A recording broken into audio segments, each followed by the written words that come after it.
à 15. Jacques 5, 16 et puis Joël 2, 20. Alléluia. Si vous l'avez trouvé, dites Amen. Amen. Donc on va les lire tous ensemble. Confessez donc vos péchés les uns aux autres et priez les uns pour les autres afin que vous soyez guéris. La prière fervente du juste a une grande efficace. Donc après cela, on va lire Joël 2, verset 12 à 15. Et on va descendre aussi au verset 18. Et on va regarder ces choses aujourd'hui. Si vous l'avez trouvé, dites Amen. Amen. Si vous cherchez encore, dites j'arrive.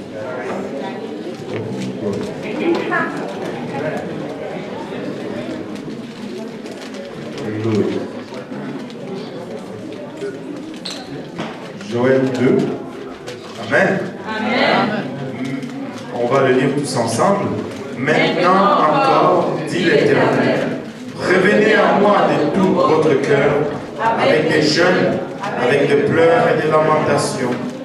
Déchirez vos cœurs et non vos vêtements, et revenez à l'Éternel votre Dieu, car il est compatissant et miséricordieux, lent à la colère et riche en bonté, et il se répand des mots qu'il envoie.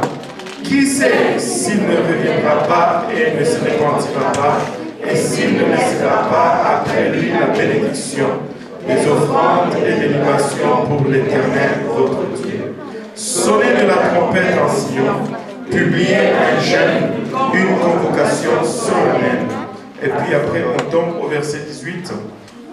Après cela, oh boy, je n'ai pas la bonne version ici. Qu'est-ce que j'ai mis dans 28. Verset 28. Verset 28, c'est ce que je dis. Après cela, c'est pas ça. C'est ça. Verset 28. Après cela, je répandrai mon esprit sur toute chair. Vos fils et vos filles prophétiseront. Vos vieillards auront des songes et vos jeunes gens des visions. Alléluia. Ça, c'est le résultat de la prière. Amen. Gloire au nom de Jésus. Vous pouvez vous asseoir. Nous avions commencé cette étude en la divisant en plusieurs sortes de prières. Nous avons d'abord introduit la prière ou cet appel à la prière, cet appel collectif à la prière que nous avons appelé la prière du jubilé. Nous avons appelé tous à la prière et au jeûne. Et après, nous avons parlé de la prière d'occupation. Nous en avons parlé le jeudi, il y a 2 semaines. C'est une prière fervente, une prière passionnée où après s'être implanté dans un territoire, il y a un combat d'occupation que nous devons faire. Nous devons continuer à nous battre pour occuper le terrain. Nous ne pouvons pas juste gagner le pays et nous retirer. L'ennemi va revenir et prendre possession. Quand on laisse un contingent en arrière dans un territoire occupé, il y a encore un travail à faire. Et c'est ce que nous sommes appelés à faire. Une prière d'occupation, une prière fervente et passionnée. Et aujourd'hui, nous allons voir la prière de discipline. Une prière de discipline. Que tout le monde dise discipline. Et ça, c'est un mot qui est totalement absent de notre vocabulaire. Dernièrement, sur CNN, j'ai vu un article qui disait donner une fessée aux enfants, ça, les effets contraires, ça les rend pires. La première impression que j'avais, c'est que tu n'as pas à frapper assez fort. Si tu coussines assez fort, ça ne va pas le rendre pire. Mais anyway, on ne va pas rentrer dans ce débat. Mais la discipline est très manquante dans notre société aujourd'hui et c'est une source de beaucoup de problèmes. Mais nous allons voir la prière de discipline aujourd'hui. La discipline et la prière Parce que la discipline est manquante dans notre société. La discipline et la prière ne vont pas souvent ensemble de nos jours. Mais pourtant, elles le devraient. Pourtant, elles le devraient. Amen. Amen. La prière ne doit pas être aléatoire. La prière ne doit pas être, comment on dit, de temps en temps ou occasionnellement. La prière ne doit pas être aléatoire. Et ce n'est pas un accident que ceux qui suivaient Jésus-Christ ont été appelés des disciples. Nous disons disciples. Et ce n'est pas par accident. Le mot disciple vient de la même racine que le mot discipline. Nous devons être disciplinés. La prière est sûrement un régime d'entraînement qui présente des avantages cumulatifs au fil du temps.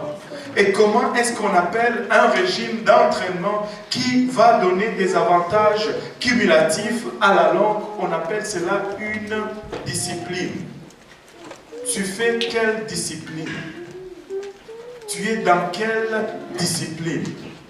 On a toujours utilisé cette expression, que ce soit des entraînements physiques, que ce soit des entraînements intellectuels, parce que c'est un régime d'exercice, un programme d'exercice qu'on va suivre à longueur de temps, et après on acquiert des aptitudes ou des connaissances, que ce soit physique ou intellectuel. Si tu pratiques, tu vas être capable de faire certaines choses, mais il faut que tu pratiques cette discipline. Et aujourd'hui, nous allons voir le passage le plus familier de la Bible en ce qui concerne la prière. Qui connaît le passage, ce passage-ci? Le passage le plus familier en ce qui concerne la prière. Non.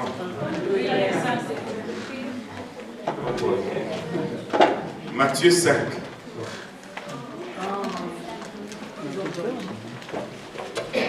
Matthieu 5. Regardons d'abord le premier et le deuxième verset de Matthieu 5. Alléluia.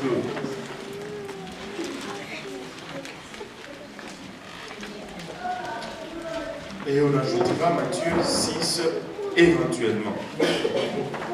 Matthieu 5, dans le livre de Matthieu, Matthieu 5 et 6, on parle toujours du sermon sur la montagne. Je pense que c'est une des parties de la vie de Jésus-Christ extrêmement riche en enseignement en ce qui concerne notre marche et notre discipline, si je peux le dire de la sorte. Matthieu 5, verset 1 nous dit, voyant la foule, Jésus monta, que tout le monde dise monta, monta sur la montagne, et après qu'il se fut assis, ses disciples s'approchèrent de lui. Puis, ayant ouvert la bouche, il les enseigna et dit. Maintenant, avant d'aller plus loin, nous allons regarder un peu le cadre. Et nous allons tirer quelques enseignements du cadre. Et après, nous allons regarder le contenu. Amen. Maintenant, dans le sermon sur la montagne, Jésus est en train, premièrement, d'enseigner à ses disciples. Que tout le monde dise, ça veut dire moi. Il n'enseigne pas aux pécheurs. Il n'est pas en train de prêcher aux pécheurs. Il est en train de prêcher à ceux qui sont déjà sauvés, si on peut le dire, qui le suivent, qui ont décidé de le suivre. Amen.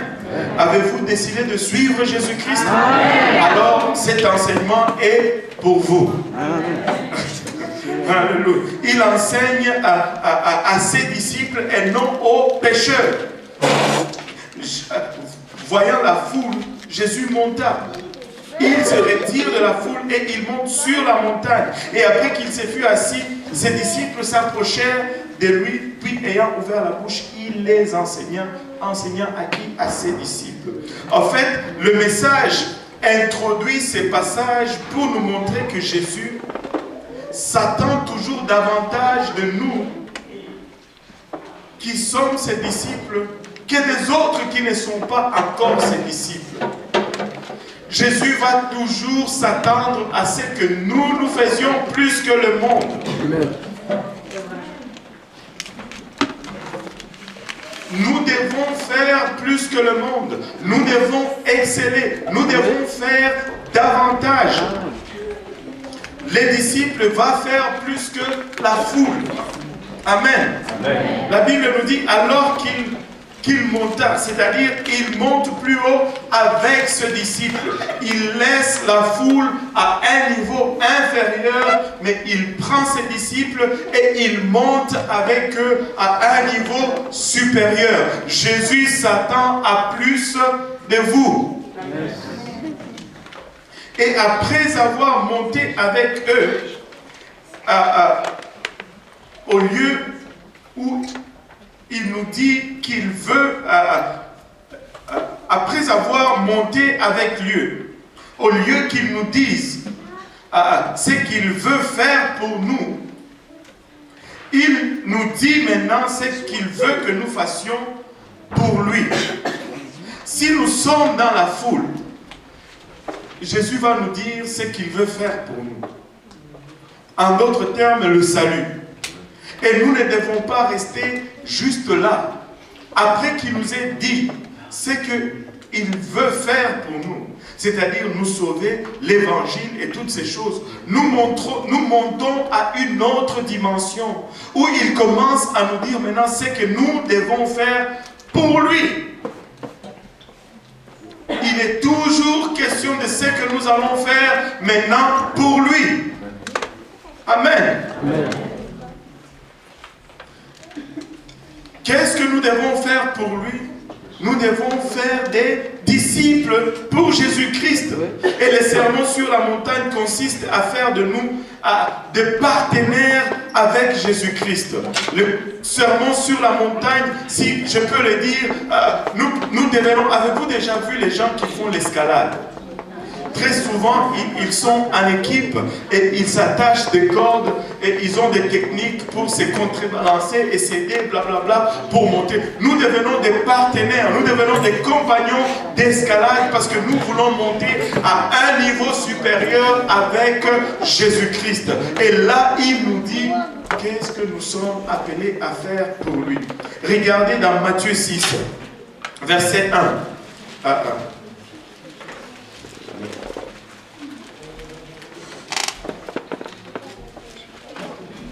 Qui peut me lire Matthieu 6, verset 1? Gardez-vous de pratiquer votre justice devant les hommes pour en être vu. Autrement, vous n'aurez point de récompense auprès de votre Père qui est dans les cieux.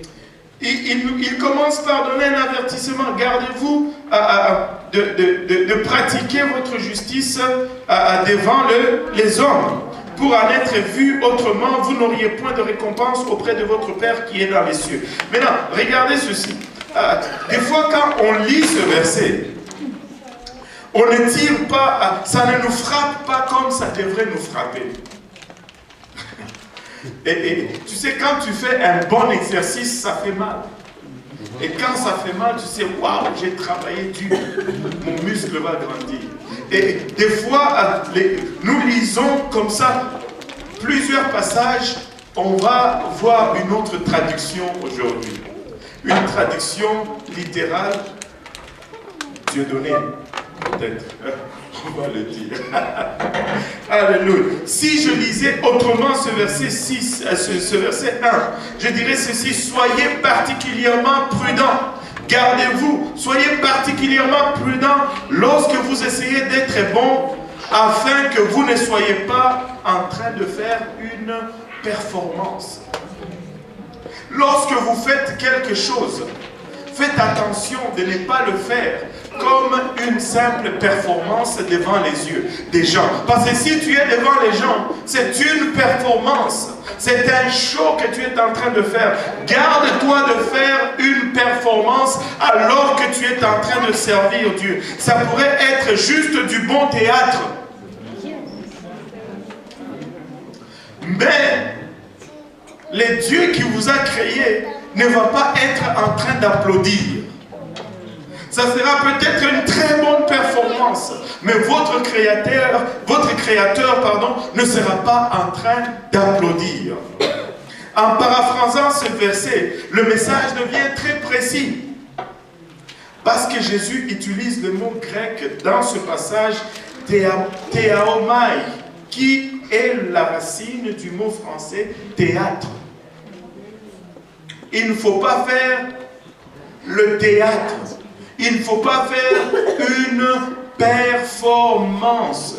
Garde-toi de faire une performance ou un show devant les gens.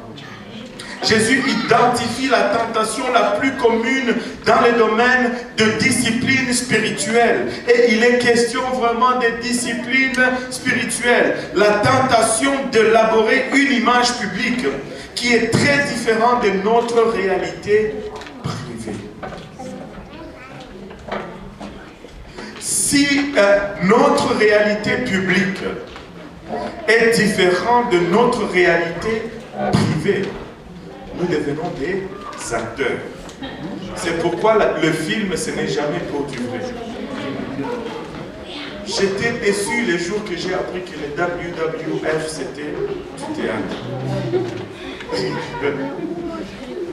en a qui n'ont pas compris. Ça montre que la sanctification est vraiment appliquée ici.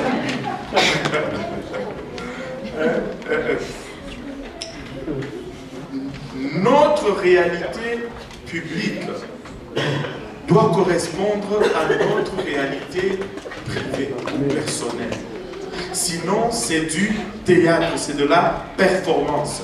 Pourquoi est-ce que la discipline spirituelle est-elle importante? Parce qu'elle nous aide, premièrement, à conquérir notre vieille nature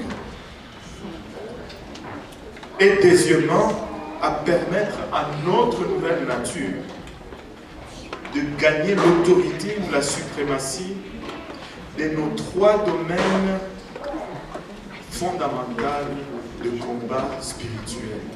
Il y a toujours trois dimensions dans lesquelles plutôt nous allons lutter spirituellement.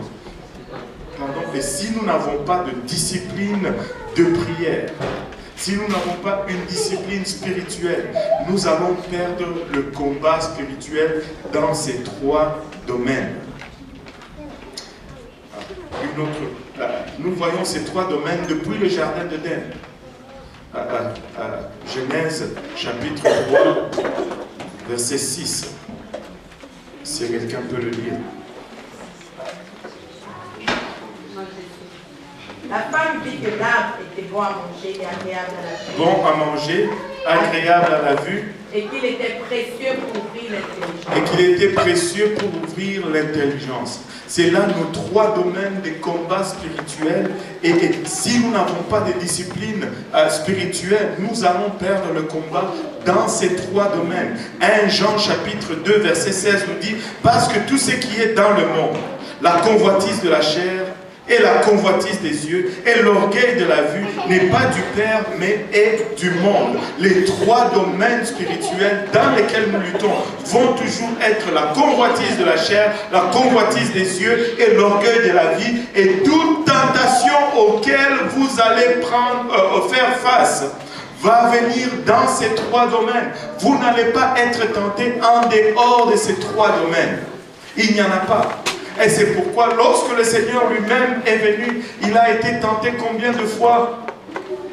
3 fois. Et ce n'est pas une coïncidence. Il a été tenté 3 fois après avoir été baptisé et jeûné dans le désert pendant 40 jours de jeûne et pour vaincre les 3 tentations ou les 3 zones de lutte spirituelle. Dès le départ de son ministère, le Seigneur nous donne le schéma pour vaincre les combats spirituels. Il n'y a pas d'autre façon. C'est comme ça. Amen. Maintenant, Si nous regardons Matthieu 3, plutôt Matthieu 6, Matthieu 6 nous montre les 3 zones de la discipline spirituelle. Si nous voulons gagner les 3 combats spirituels, et les 3 zones de discipline spirituelle se retrouvent premièrement dans le verset 2, Matthieu 6, verset 2. Lorsque donc tu fais le monde, lorsque donc tu fais le monde, quand vous donnez, c'est le premier secteur. Ne sonne pas de la trompette. C'est bon. Matthieu, verset 5. Lorsque vous priez. Lorsque vous priez. Deuxième secteur.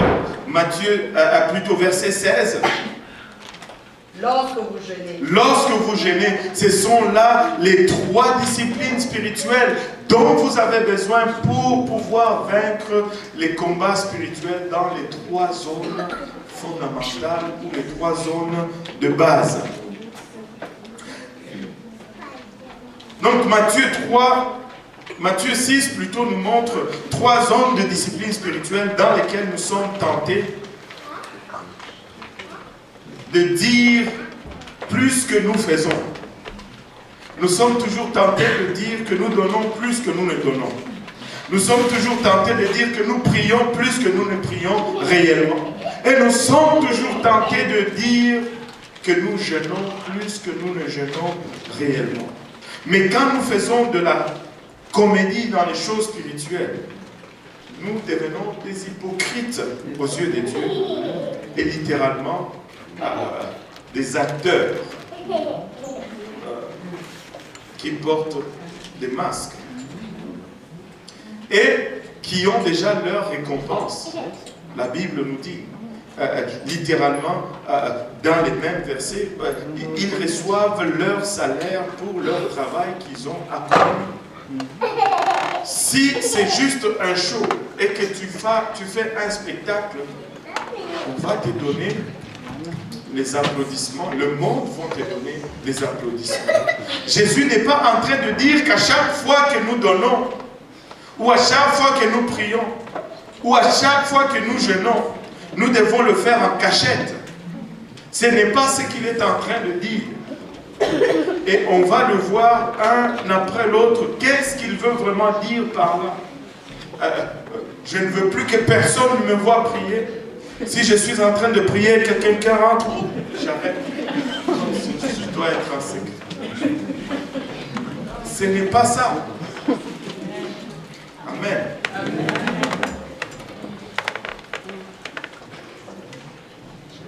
Il n'est pas en train de dire que chaque fois que nous faisons ces choses, nous devons le faire en cachette. Il est simplement en train d'enseigner que le don, la prière et les jeûnes, qui est uniquement motivé par le désir d'impressionner les autres, ne seront pas récompensés par Dieu. Si tu pries pour impressionner quelqu'un, ou la foule, si tu donnes pour donner une impression, ou si tu jeûnes pour qu'on dise « Waouh, celui-ci, il est spirituel », Dieu ne va pas reconnaître cela. Cela ne veut pas dire que tu dois toujours le faire en cachette. Mais cela veut dire que tu ne dois pas le faire pour impressionner la foule. Amen. Amen. Pourquoi est-ce que si je prie pour impressionner la foule, Dieu ne va pas le reconnaître? Ben parce que tu reçois déjà ta récompense. Tu t'es fixé le but ou tu t'es fixé l'objectif et le prix et tu reçois le prix que tu as fixé toi-même. Vous savez que très souvent, nous-mêmes, nous fixons le prix. J'étais frappé parce que depuis longtemps, ce n'est que récemment que j'ai pu voir cela. Après, je ne sais pas combien d'études bibliques, ce n'est que récemment que j'ai pu voir que ce n'était pas, comment il s'appelle encore, ce n'était pas Laban qui avait fixé 7 ans de dot pour Jacob. C'est Jacob lui-même qui dit, ben, je travaillerai 7 ans pour ta fille Rachel. Ça m'a... Ce n'est qu'après 14 ans d'études bibliques que je me suis rendu compte que oh, c'est lui-même qui a fixé le prix. Très souvent, nous allons fixer nous-mêmes le prix. Et le prix que nous allons fixer, nous allons le recevoir. Si le prix que nous nous fixons, c'est les applaudissements de la foule ou la reconnaissance de tel ou de tel, ben nous allons l'avoir, ce prix-là. Et puis, il ne restera plus rien à réclamer. Et quand nous allons réclamer, Dieu va nous dire, mais qu'est-ce que tu voulais? C'est ça. Ben, est-ce que tu l'as eu? Oui. Bon, alors, il n'y a pas de dispute. Ça me rappelle Kik et Flu, c'est ça. Ils sont rentrés à la maison et la maman avait laissé 2 poires. Mais il y avait une des poires qui était grosse et chuteuse. Et l'autre était un peu miniature. Là, je ne sais plus si c'est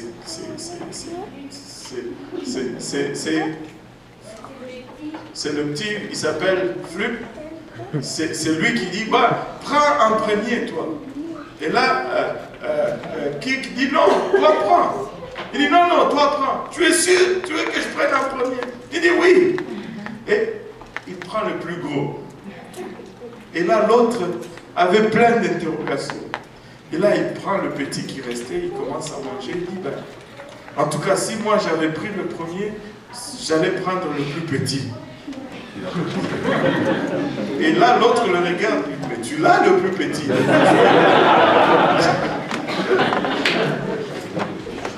Tu vas recevoir le salaire que tu t'es fixé.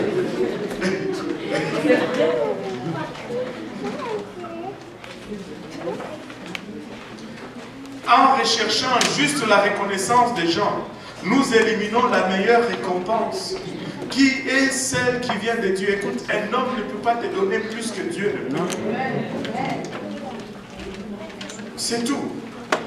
Maintenant, comment est-ce que ce mécanisme fonctionne? Quand vous donnez, regarde ton voisin, dis-lui, quand tu donnes. Ce soir, tu peux me lire Matthieu 6, 3 à 4.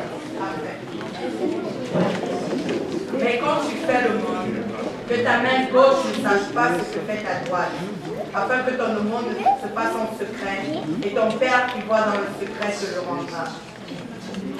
Wow. Regardez ceci. Ma traduction, elle est plus longue. Elle dit ceci. Quand vous faites quelque chose pour quelqu'un d'autre, ne le faites pas pour attirer l'attention sur vous-même. Amen. Vous les avez vus en action, j'en suis sûr. Et je les appelle des acteurs. Ils traitent la réunion de prière et comme les réunions qui se font au coin de rue, agissant avec compassion du temps que quelqu'un les regarde. Ils sont en train vraiment de performer pour la foule. Quand quelqu'un regarde, là on montre toute sa bonne volonté, on prend la madame pour la faire traverser la rue, on est encore au milieu de la rue, il n'y a personne qui regarde, on laisse tomber la pauvre, on s'en va.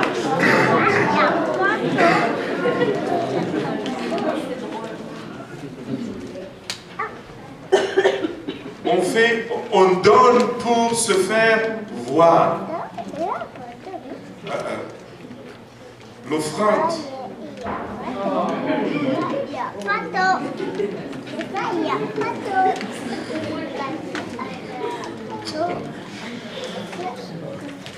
Bien sûr, quand tu donnes juste pour qu'on voit que tu es bon et que tu peux donner, tu obtiens les applaudissements. C'est vrai, mais c'est tout ce que tu vas obtenir, les applaudissements. Lorsque vous aidez quelqu'un, ne pensez pas à comment cela va paraître. Ne pensez pas à comment, des fois, nous devons faire attention, des fois il y a même moi j'appelle ça l'orgueil déguisé. Ou des fois, tu ne veux plus donner parce que tu penses qu'on va te voir. Parce que c'est dans ton cœur qu'il y a un problème. Si tu donnes, tu donnes. Qu'on te voit ou qu'on ne te voit pas, on s'en fiche. Tu donnes pour donner. Que les gens regardent, que les gens ne regardent pas, ça doit être pareil. Parce qu'on ne donne pas parce que les gens regardent. Quand ton cœur est pur, tu vas faire pareil lorsque personne ne regarde et lorsque les gens regardent. Mais quand tu commences à dire non, les gens regardent, je ne veux pas donner, il y a une fausse motivation dans ton cœur et c'est un orgueil déguisé. Donne tout simplement, c'est tout. J'ai faim, j'attends. Alléluia. Donc, mais tu ne vas pas faire exprès non plus pour te faire voir en disant que bon, parce qu'il n'y a rien dans mon cœur, là je vais attendre, là tout le monde va regarder, c'est là je vais donner. Là c'est parce qu'il y a aussi quelque chose dans ton cœur. Oh, alléluia. Si tu dois donner, ne pense pas comment ça va paraître. Fais-le, c'est tout. Juste fais-le. Discrètement et sans fanfare, mais fais-le. C'est de cette façon que votre Dieu, c'est lui qui vous a conçu dans l'amour, qui œuvre aussi. Il œuvre toujours, on dirait, dans le secret. Donner est une discipline importante car elle nous aide à vaincre la convoitise des yeux. Si j'ai la convoitise des yeux, j'ai difficile à donner. On a cette expression, avoir les yeux plus gros que le ventre. La table est servie, tu prends toujours plus, et tu n'arrives jamais à finir ton plat. Et là, ça finit dans la poubelle. Écoute, je ne sais pas, mais je vais le dire quand même, un enfant de Dieu ne doit jamais jeter la nourriture. Des fois, ça me choque d'avoir un enfant de Dieu qui mange et il laisse la nourriture. Il va jeter. Non, ça ne se fait pas. Ça ne se fait tout simplement pas. Il y a des gens qui voudraient avoir ce restant. Donc commence à prendre un petit peu. Si ça finit, tu peux retourner encore. Prendre encore un petit peu. Mais si tu as la convoitise en toi, tu vas prendre plus vite.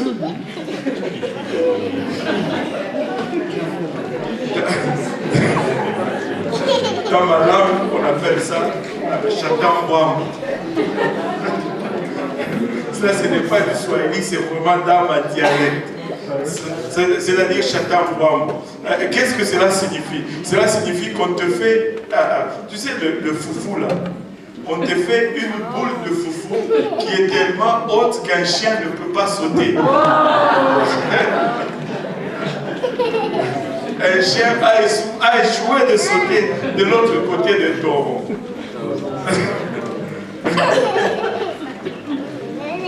La convoitise des yeux, si tu veux la vaincre, il faut que tu te disciplines à donner. Si tu ne te disciplines pas à donner, tu as une convoitise des yeux. Et la convoitise des yeux dit « je veux » tout le temps. La convoitise des yeux dit toujours « je veux ». Quand tu vois, je veux. Quand tu vois, je veux. Et la seule façon de vaincre ça, je donne. Je donne. J'enlève de mes yeux, je donne. C'est la seule façon que tu peux vaincre la convoitise des yeux. Alléluia. C'est bon. On a au moins 20% d'argent. Alléluia. Et maintenant, deuxième point, lorsque vous jeûnez. Regarde ton voisin, dis-lui, lorsque tu jeûnes. Alléluia. Lorsque tu jeûnes, Matthieu 6, 16 à 18. Lorsque vous jeûnez, ne prenez pas un air triste, comme les hypocrites qui se rendent le visage tout défait pour montrer aux hommes qu'ils jeûnent. Je vous le dis en vérité, ils reçoivent leur récompense. Wow. Oui, continue. Mais quand tu jeûnes, parfume ta tête et lave ton visage, afin de ne pas montrer aux hommes que tu jeûnes, mais à ton Père qui est là dans le lieu secret, et ton Père qui voit dans le secret te le rendra. Voilà. Je suis sûr que vous n'avez pas tout compris ce que la sœur Solange a dit. C'est pourquoi je vais paraphraser ce qu'elle a dit. Amen. Lorsque vous pratiquez un reniement de certains désirs, amen. Lorsque vous vous abstenez de quelque chose que vous désirez, oh que l'on aime manger. Moi j'aime manger. C'est pas pour vous là. Je prends plaisir que ça ne soit pas beaucoup, mais que ça soit bon. Je prends plaisir. J'aime bien manger. Mais lorsque tu pratiques un reniement de certains désirs ou de certains appétits, cela te discipline pour mieux te concentrer sur Dieu. Mais n'en fais pas non plus un show. N'en fais pas non plus un show. Ça pourrait te transformer en une célébrité de la dernière heure. Amen. Sans que ça t'apporte aucune sanctification.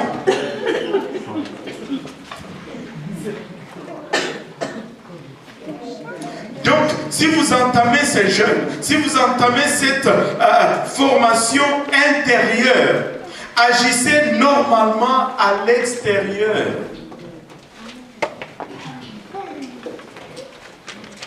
Lavez et peignez vos cheveux. Amen. Prenez du Head and Shoulder, ça sent bon. Peignez vos cheveux. Brossez vos dents. Surtout quand vous gênez. 4 fois par jour. Lavez votre visage. Quand tu jeûnes. Wow. Prends un verre d'eau. Mets un sourire sur le visage. Essaye par tout le moyen de le cacher. Dieu ne te demande pas de jeûner pour attirer l'attention. Et s'il vous plaît, les jeûnes, ce n'est pas une méthode non plus, une méthode rapide pour perdre le poids. C'est pas ça.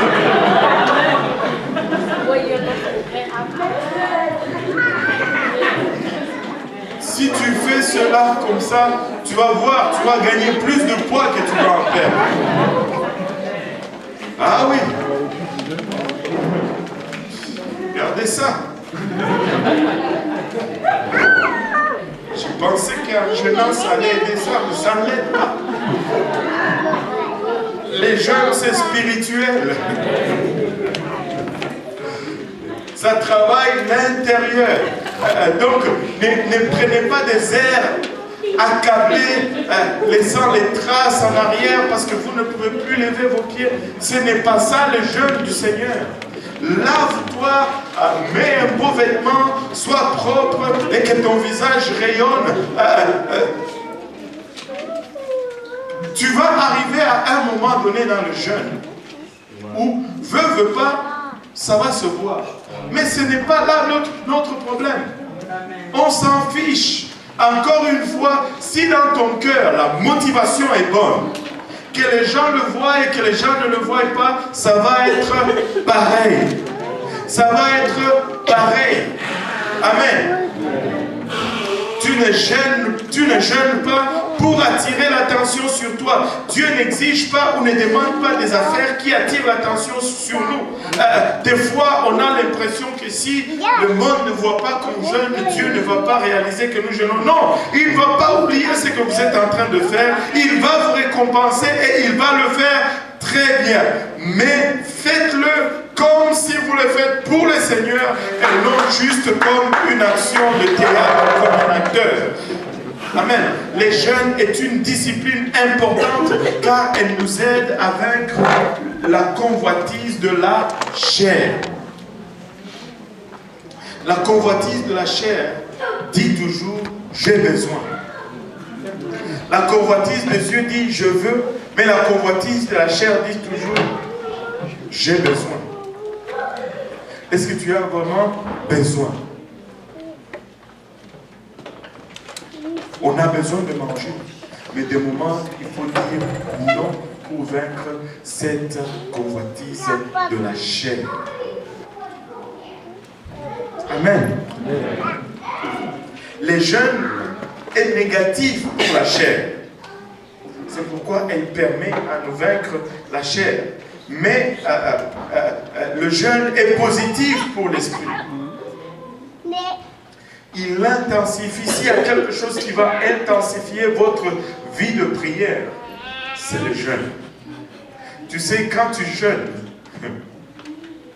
tu réalises très vite qui tu es. Au début, quand tu jeûnes, quand tu commences un long jeûne, au tout début, tout t'irrite. Je ne sais pas si je suis le seul. Tu vois que ton degré d'irritation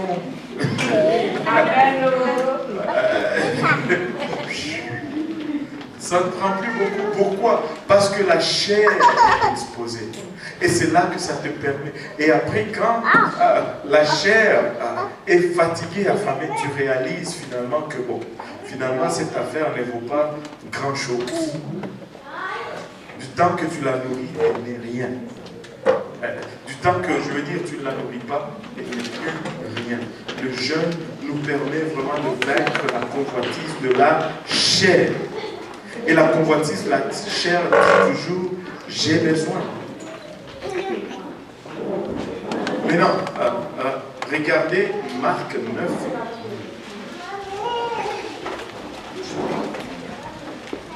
Verset 29. Le jeûne vraiment stimule notre vie de prière comme rien d'autre ne peut la stimuler. Marc 9, 29.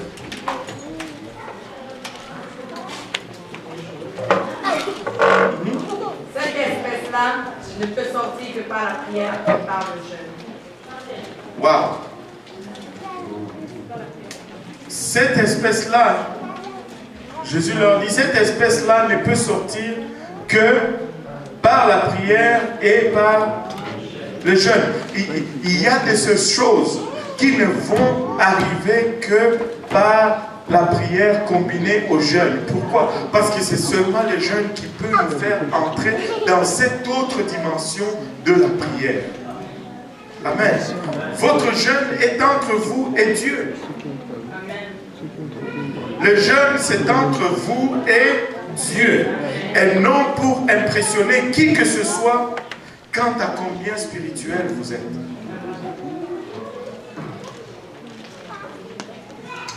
Et vous savez, quand Dieu vous met à cœur de jeûner, autant de jours, faites-le. Jeûnez ce nombre de jours. Même si des fois c'est difficile, faites-le.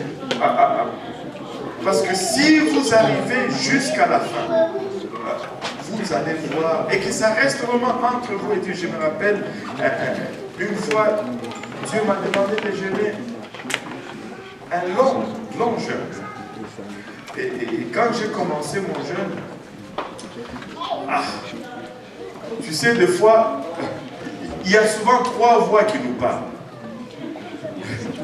La première voix, très souvent, ça va être la voix de Dieu. Jeûne autant de jours. La deuxième voix, ça va être ta voix. Tout ça. Ça, c'est seulement moi et ma grande gueule. Troisième voix, ça va être le diable. C'est sûrement toi. Pas besoin.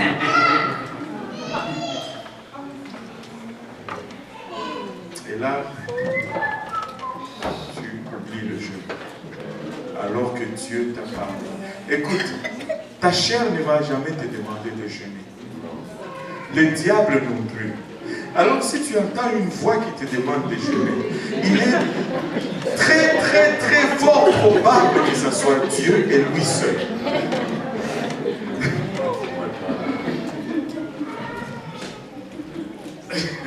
Ce ne sont pas des choses qu'on s'impose volontairement.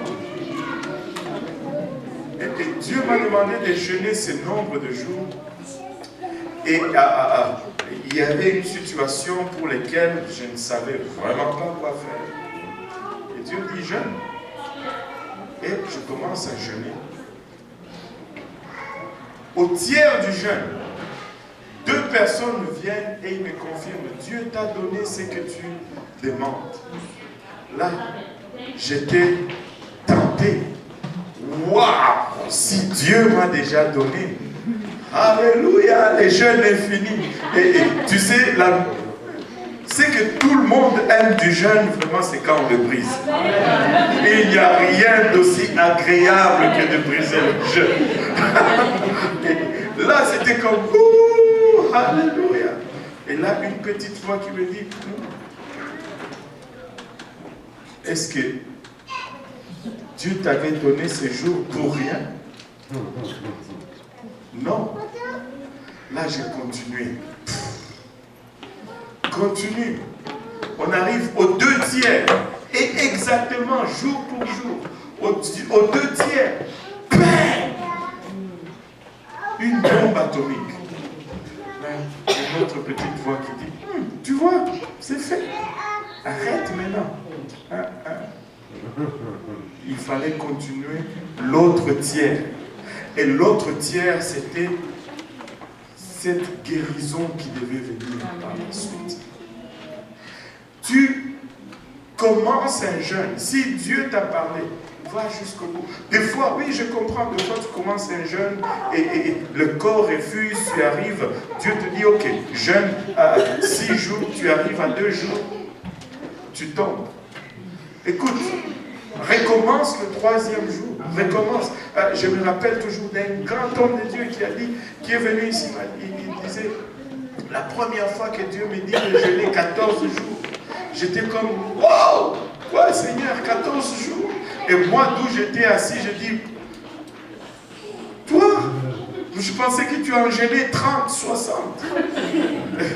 Mais il dit, j'ai commencé ces jeûnes de 14 jours pour la première fois. J'ai fait 2 jours, je suis tombé. J'ai dit, je ne veux pas abandonner. J'ai pris une pause de 2-3 jours, j'ai recommencé encore. Je suis arrivé à 7 jours, j'ai bousillé mon jeûne. Je dis non, je dois recommencer. J'ai recommencé jusqu'à ce que je fais 14 jours. Et je vous dis, avant que je n'ai complété mon jeûne de 14 jours, j'en avais fait presque 35. Mais je suis arrivé au bout de ce que Dieu m'a demandé. Écoute, ça n'arrive pas du jour au lendemain. Il y en a qui n'ont même pas encore jeûné 1 jour. On va aller où comme ça là? Faites un effort, commencez quelque part. C'est sûr que la première fois que vous le faites, oui, c'est vraiment la mort. Vous sentez comme si vous allez mourir là. Mais croyez-moi, vous n'allez pas mourir, c'est juste une impression. C'est juste une impression. Vous n'allez pas mourir. Vous n'allez pas mourir. Vous n'allez pas mourir. La première fois que je me suis dit, je veux jeûner, je ne connaissais même pas Dieu comme il faut. C'était un vendredi, j'habitais seul dans un 2,5. Et j'ai commencé mon jeûne vendredi. Non, c'était un samedi. J'ai commencé mon jeûne samedi matin, je me suis dit, parce que je ne vais pas au travail, je vais jeûner. J'ai commencé. Je me lève à 7 heures, je prie, Seigneur, donne-moi la force, ainsi de suite. Et là, la journée commence à passer. Après 10 heures de temps, je regarde ma montre, il n'était que 9 heures.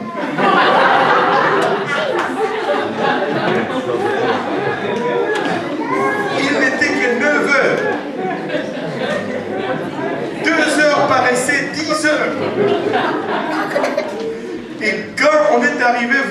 15 heures, d'où mon corps tremblait.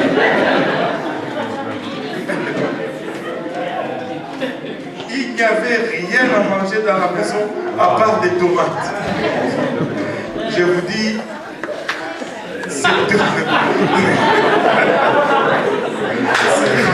ces tomates avec du sel étaient les meilleures tomates que j'ai jamais goûtées sur la face de la terre. C'était mon premier jeûne. Jusqu'à 15 heures. J'ai tenu au moins jusqu'à 15 heures. Prochainement, j'étais en mesure d'aller au-delà de 15 heures. Mais un petit peu à la fois, tu vas passer le jour. Et un jour, tu vas faire 24 heures. Et je te dis, après que tu aies passé 48 heures, tu peux faire 10 jours. Oui. Après 48 heures, tu peux faire 10 jours. Entre 7 jours de jeûne et 14 jours de jeûne, il n'y a pas grande différence si ce n'est le goût de manger. Amen. Et l'autre ne goûte plus, qui devient... Là, tu mets des glaçons, même les glaçons ne goûtent plus bon. Mais nous devons jeûner. Et votre jeûne est entre vous et Dieu et non pour impressionner qui que ce soit quant à combien vous êtes spirituel. Vous n'êtes pas du tout en train de renier votre chair lorsque votre chair reçoit tout le crédit public pour tout le reniement qu'il est en train d'endurer. Ça, ce n'est pas un reniement. Lorsque la chair est en train de recevoir le crédit, tu n'as rien renié à la chair. Jeûne pour Dieu. C'est pourquoi des fois, les jeûnes corporatifs est bon. Le jeûne d'ensemble est bon. Quand nous nous disons par exemple, nous allons jeûner 7 jours. Ce que ça fait, c'est que ça élimine le crédit à qui que ce soit. Tout le monde jeûne. Amen. C'est bon. C'est pourquoi nous avons les jeûnes de l'Église. Tout le monde jeûne. Tout le monde perd le poids.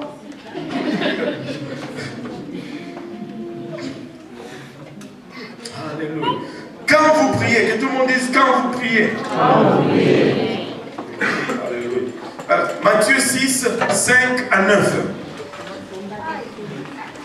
Lorsque vous priez, ne soyez pas comme les hypocrites qui aiment à prier debout dans les synagogues et au coin des rues pour être vus des hommes. Je vous le dis en vérité, ils reçoivent leur récompense. Mais quand tu pries, entre dans ta chambre, ferme ta porte et prie ton Père qui est là dans le lieu secret. Et ton Père qui voit dans le secret te le rendra. En priant, ne multipliez pas de vaines paroles comme les païens qui s'imaginent qu'à force de paroles, ils seront exaucés. Ne leur ressemblez pas, car votre Père sait de quoi vous avez besoin avant que vous le lui demandiez. Verset 9, on va juste lire la première partie. Voici donc comment vous devez prier. Il nous donne comment nous devons prier. Alléluia. Merci. Je suis sûr que vous n'avez pas compris tout ce qu'elle a dit. Donc, je vais encore paraphraser. Amen. Au fond, il dit tout simplement ceci. Et quand vous venez devant Dieu, n'en faites pas non plus une production théâtrale. Quand vous commencez à prier, ce n'est pas un théâtre non plus. Tous ces gens qui font régulièrement de leur prière un spectacle, en espérant encore une fois la célébrité. Pensez-vous que Dieu est, je ne sais pas, comment on appelle ces gens-là? Un juge qui est assis sur le box-office, qui dit qui est le plus populaire que l'autre. Non, là n'est pas le point. Dieu ne va pas juger nos actes théâtrales ou nos performances artistiques. Il n'est pas là pour regarder cela. Il dit, voilà ce que je veux que vous fassiez. Trouvez-vous un endroit calme et isolé de sorte que vous ne serez pas tenté à jouer des rôles devant Dieu. Tu sais, quand tu es seul, c'est là où tu pries vraiment comme tu pries. Personne pour te regarder. Personne n'a impressionné, juste toi et Dieu. Et en ces temps-là, la prière très souvent devient efficace parce que nous sommes réellement qui nous sommes. Il n'y a pas d'acteur et il n'y a pas de caractère à jouer. C'est quoi la prière? Juste être tout simplement là et aussi honnêtement que vous pouvez l'être devant Dieu. Dieu, me voici. Vous savez, des fois, je m'enferme dans mon lieu. Je suis juste là, Seigneur. Des fois, je ne sais même pas quoi dire. Sauve seulement mon cœur. Parce que des fois, ça dépasse et ça déborde. Comme les 2 dernières semaines. Et tu es là devant Dieu, tu ne sais même pas comment prier. Mais dans ce silence, c'est une prière intense et profonde. Parce que tu es constamment conscient de Dieu et tu déverses tout simplement ton cœur devant Dieu. Amen. Oh Seigneur. Quand tu es dans ces lieux secrets, dans ces lieux isolés, l'attention passe de toi à Dieu. Tu n'es plus le centre d'attention, mais c'est Dieu qui devient le centre d'attention. Et tu commences à sentir sa grâce et sa présence. Des fois, être juste là, tu commences à sentir sa présence et même sa bonté. Le monde est plein de soi-disant guerriers de prière, mais qui sont au fait ignorants de la prière. La prière n'est pas nécessairement une activité physique, bien que de fois, quand nous prions, il y a l'intervention d'activités physiques. Amen. Ils sont pleins de formules et de programmes et de conseils et de techniques pour obtenir ce que vous voulez de Dieu. Il y a même on te dit, prie cette prière pour telle chose, prie telle prière pour telle chose. Ça, ce ne sont pas des prières, ça devient des formules magiques. Et Dieu ne donne pas de formules magiques. On dresse une relation avec Dieu. On n'approche pas Dieu à base de formules magiques pour obtenir telle ou telle chose. Il n'y a pas de mots à répéter pour obtenir telle ou telle chose. Nous devons aller vers Dieu avec notre cœur. Des mots, un vocabulaire. Prie Dieu avec ton vocabulaire. Vous savez, Dieu peut comprendre tout le langage. Des fois, je prie même en Swahili.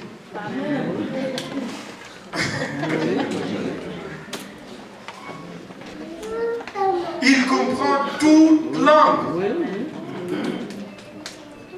La prière, ce n'est pas une litanie de vocabulaire, voir combien tu vas aller sans répéter le même mot. Tu sais, tu peux avoir toute une litanie de mots, mais celui qui est là, juste à côté de toi, en train de dire Jésus, Jésus, Jésus, il prie mieux que toi, tu es en train de faire toutes les formules et les formules et les formules. Alléluia. Ne tombez pas dans cette folie. Si tu as un vocabulaire fourni, tu as fait l'université, il y a plusieurs universitaires ici, c'est correct, mais prie honnêtement. C'est normal. Après avoir lu, je ne sais pas, 1457 livres, ton vocabulaire se développe et quand tu pries, ça peut se sentir. Et c'est correct, c'est normal. Ce n'est pas un péché non plus. Mais si tu commences à sortir le mot pour impressionner la sœur Agnès, là ça devient un problème. Amen. Ça devient un problème. Amen. Non? Vous êtes en train de vous adresser à votre père. Imaginez-vous quand vous allez voir papa. Comment est-ce que vous allez lui demander? Vous allez parler avec lui. Papa, vu les circonstances de ma situation actuelle et vu le temps écoulé depuis le dernier achat de la paire de chaussures, je pense que nous sommes arrivés dans une phase où une nouvelle paire de chaussures est requise. Ce n'est pas comme ça que tu vas demander à ton père. Parle à papa. Dieu, c'est notre Père. Parle à papa. Tout simplement. Tout simplement. Seigneur, il y a des trous dans mes chaussures. Là, ça en prend d'autres. Parle à papa. C'est ton Père. Et avec ce que tu es, le vocabulaire que tu as, ton niveau de scolarité, si cela dépend de cela, mais parle. Si tu n'as pas de mots en français, même en swahili, il peut comprendre, même en créole, il comprend. Il comprend. Parle au Seigneur. Quand tu parles à un papa, ne tombez pas dans les folies des mots compliqués et toutes ces choses. Au point que Dieu lui-même, pour vous comprendre, il va chercher un dictionnaire.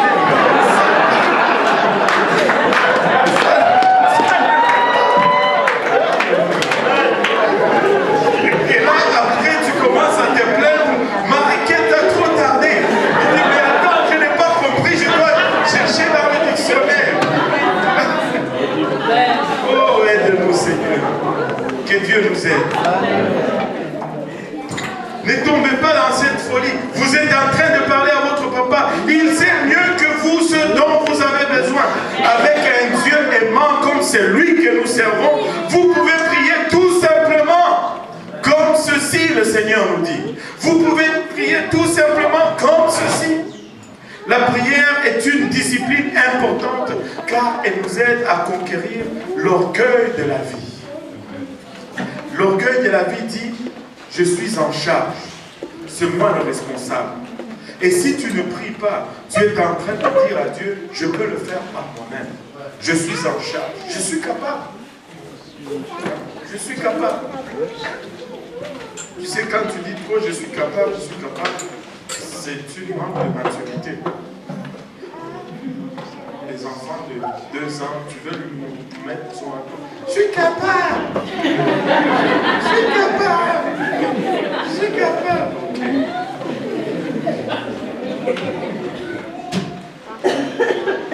Avant de regarder à comment prier, remarquons d'abord 2 choses au sujet des instructions de Jésus. Premièrement, il nous enseigne comment ne pas prier, avant de nous enseigner comment prier. Il commence par nous dire comment ne pas prier avant de nous enseigner comment prier. Nous avons besoin d'avoir la bonne attitude dans la prière. Il nous enseigne d'abord comment ne pas prier pour adresser notre attitude. Et ensuite, nous avons également besoin d'avoir la bonne approche dans la prière. Là, il nous enseigne ensuite comment approcher Dieu. Il nous enseigne d'abord comment ne pas prier avant de nous enseigner comment prier. Il adresse d'abord notre attitude et puis après il adresse notre approche. Deuxièmement, Jésus ne condamne pas les demandes répétées. Jésus ne dit pas il ne faut pas répéter nos demandes. C'est lui qui nous a dit demandez, on vous donnera. Cherchez et vous trouverez, et frappez, on vous frappera, non, on vous ouvrira. On vous ouvrira. Ça c'était pour voir si vous suivez. On vous ouvrira. Et dans Matthieu 7-8, il a fait la même demande. Éloigne-moi de moi cette coupe. Plusieurs fois encore dans Matthieu 27, il a demandé cela. Éloigne de moi cette coupe. Et lorsque la Bible se réfère au mot, à vaine répétition, la formulation grecque ne signifie pas répéter le même mot, mais ça signifie plutôt parler sans réfléchir. C'est comme si on utilisait dans le monde d'aujourd'hui,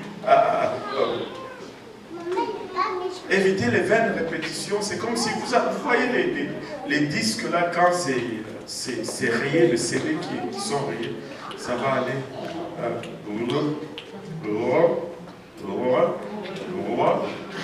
Ça ne fait plus de sens et ça vous énerve, n'est-ce pas? Parce qu'il y a une égratignure sur le disque et le lecteur ne peut plus aller plus loin. Je vais tard.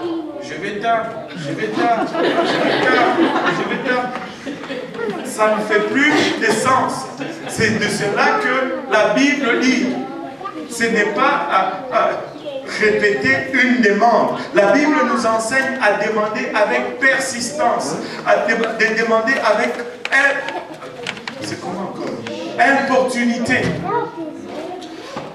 Continuez à frapper encore et encore, mais que ça fasse du sens. L'insistance n'est pas une vaine répétition. Amen. Nous devons insister. Il nous dit même d'insister. Mais ce n'est pas une vaine répétition. La prière du Seigneur, vraiment, qui n'est pas la prière vraiment du Seigneur, parce que ce n'est pas le Seigneur qui prie. On dit, le Notre Père, c'est la prière du Seigneur. Non, ce n'est pas la prière du Seigneur, c'est la prière des disciples. C'est nous qui devons faire cette prière. N'est pas donnée pour être répétée, mais pour nous aider à éviter les répétitions insensées. Le Notre Père ne nous est pas donné pour les répéter continuellement, jour après jour.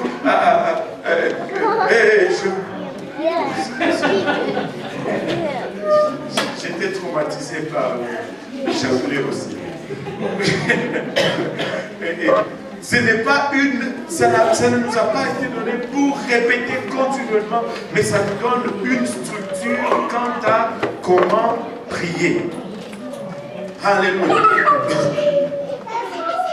Matthieu 6, verset 9 à 13. Voici donc comment vous devez prier. Voici donc comment vous devez prier. Notre Père qui est aux cieux, que ton nom soit sanctifié. La louange. On commence toujours par la louange. Et le symbole de louange, c'est toujours les mains en l'air. On élève les mains en l'air et on loue Dieu. Nous devons toujours commencer notre prière par la louange. Nous devons toujours commencer notre routine de prière par la louange. Alléluia. Premièrement, la louange. On continue. Que ton règne vienne. Que ton règne vienne. Que ta volonté soit faite sur la terre comme au ciel. Que ta volonté soit faite sur la terre comme au ciel. Objectif. Ça, c'est l'objectif. Nous prions pourquoi? Notre prière doit d'abord avoir la louange et puis après c'est l'objet de notre prière. L'objectif de notre prière, c'est que sa volonté soit faite ici aussi sur la terre comme ça l'est au ciel. Et après cela, donne-nous aujourd'hui notre pain quotidien. Disposition ou provision. Après nos requêtes. Nos requêtes. C'est ce que le Seigneur nous enseigne. Nos requêtes. Après la louange et l'objectif. Après l'objectif, nos requêtes à nous maintenant. Pour notre provision. Par la suite. Pardonne-nous nos offenses. Pardonne-nous nos offenses. Nous commençons à demander pardon pour nous. Comme nous pardonnons aussi à ceux qui nous ont offensés. Aussi pour les autres. Regardez ceci. La prière est souvent liée au pardon. Si nous ne pardonnons pas, il ne va pas nous pardonner aussi. Amen. Nous devons demander pardon pour nos offenses et après avoir prié pour nos pardons, pour notre pardon et pour le pardon des autres. Que tu ne nous induis pas en tentation, mais délivre-nous du mal. Alléluia. Protection. Maintenant nous demandons la protection. Nous avons commencé par la louange. Après, nous avons indiqué l'objectif de notre prière. Après, nous avons demandé la provision dans notre objectif. Si nous avons un but à atteindre, nous devons demander les choses qui vont nous amener à atteindre ces buts-là. Et après, nous demandons pardon à Dieu pour nous et pour les gens autour de nous. Et après cela, nous demandons la protection, que Dieu nous protège, que Dieu nous garde. Et par la suite, car c'est à toi qu'appartient dans les siècles le règne, la puissance et la gloire. Alléluia. Et après, on finit avec les louanges encore. C'est toi qui règnes, papa. La gloire t'appartient. Dès maintenant, d'âge en âge, on va toujours finir avec les mains en l'air en louant encore le Seigneur. Ceci est le chemin par lequel nous devons prier. C'est le chemin par lequel nous devons nous saisir de la prière. Si tu veux avoir une vie de prière, il faut que tu développes les 6 aspects. Louange, objectif, provision, pardon pour toi, pardon pour le peuple, protection, et tu finis encore avec la louange. Ça forme une main. Et maintenant, regardez cette illustration. Frère Luc, tu veux venir ici? Si tu enlèves des choses de ces 6 objets, tu ne vas pas saisir, tu ne vas pas avoir une vie de prière efficace. Mettons que je dis les louanges, main levée, l'intérieur de ma pomme. Je veux me saisir, ça c'est ma vie de prière. Si j'utilise juste la main, ma main ouverte comme ça, je ne saisis rien. Tu ne peux pas juste demeurer dans les louanges et prétendre que tu as une vie de prière. Parce que très souvent et très vite, la tribulation va venir et tu vas arrêter de louer.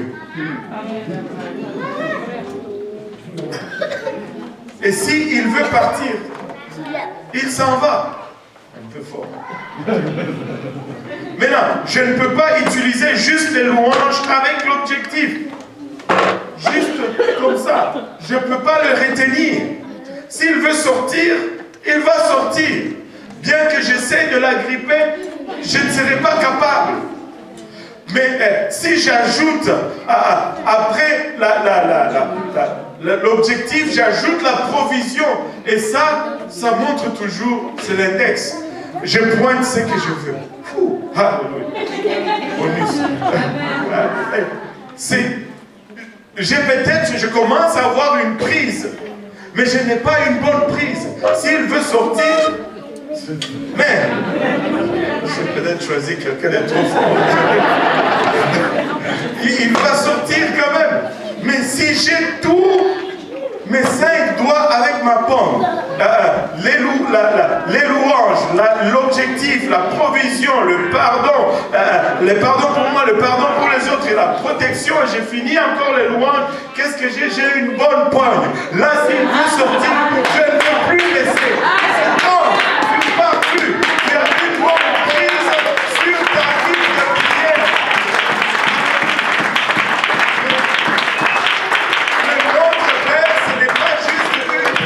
Pour réciter, c'est un schéma de prière que nous devons suivre pour établir une vie de prière avec le Seigneur. Alléluia. Et dans la prière, il y a toujours un lien entre ce que Dieu fait. Est-ce que tu peux me lire rapidement le verset 14 et 15? Et on finit. Si vous pardonnez aux hommes leurs offenses, votre Père céleste vous pardonnera aussi. Wow! Ce que ça veut dire, c'est que dans la prière, il y a un lien entre ce que Dieu fait et ce que vous faites.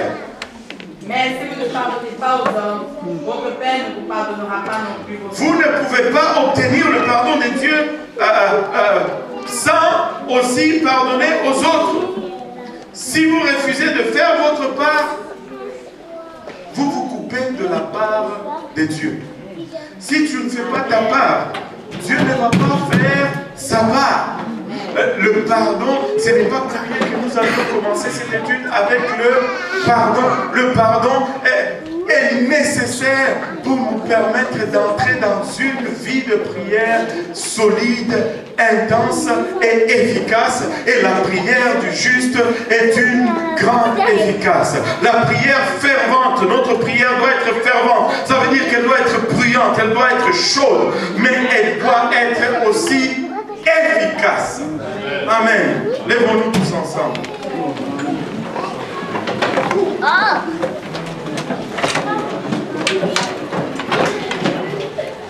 Alléluia.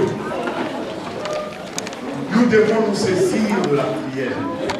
Et la prière, c'est vraiment la voie par laquelle nous allons vaincre toutes ces choses. Et nous allons prier.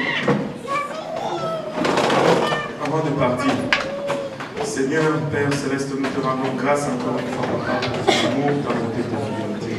Nous te remercions, Éternel, pour le privilège que nous avons eu de nous réunir encore une fois ensemble en ce lieu. Et d'explorer ta parole, Seigneur, et d'en tirer des documents, Papa, qui nous aident à marcher dans tes voies. Seigneur, nous voici encore une fois humblement devant toi. Que cette sémence, Papa, trouve une place dans nos cœurs, devra germer, produire de fruits, et que ce fruit nous conduise jusque dans la vie éternelle, Papa. Nous voulons voir ta face, Papa. Nous ne voulons pas, après avoir œuvré pendant si longtemps, Seigneur, manquer de traverser le Jourdain, Seigneur Jésus-Christ.